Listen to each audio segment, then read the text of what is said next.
Hello, I'm Corey Amsler, and welcome to another segment of 100 Years, 100 Objects, a Mercer Centennial Moment.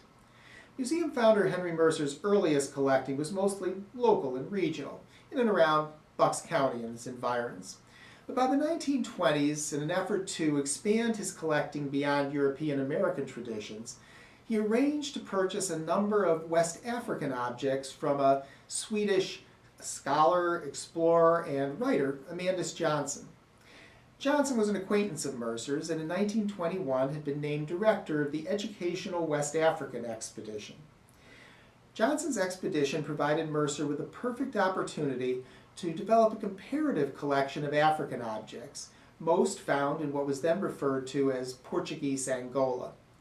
Johnson sent back to Mercer hundreds of tools and decorative objects that he gathered while traveling through the towns and villages of Angola.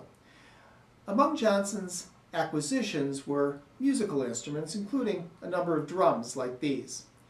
In Western and Central Africa, drums were often symbols of authority or spiritual power.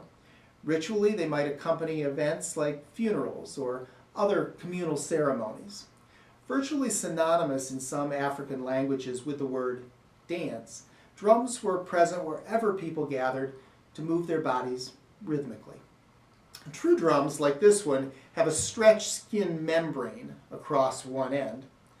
Others, like this one, are more properly gongs, that is, they lack the skin membrane. This is what is referred to as a slit gong, a type of so-called talking drum that was able to send coded messages across great distances.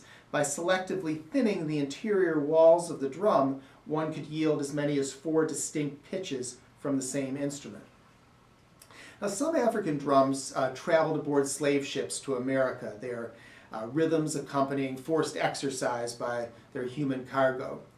Eventually, however, white slaveholders in America began to discourage drumming. They were concerned, and they feared, that drums could potentially communicate from plantation to plantation and encourage slave rebellions. But despite slaveholders' efforts to silence drums in America, many early reports of drumming survive, both by enslaved and free blacks. If a drum with a stretched skin membrane wasn't available, an upturned kettle, a gourd, or some other hollow vessel would be a fine substitute. The desire for release through music, it seems, couldn't be silenced. I'm Corey Amsler, and thanks for tuning in to this Mercer Centennial Moment.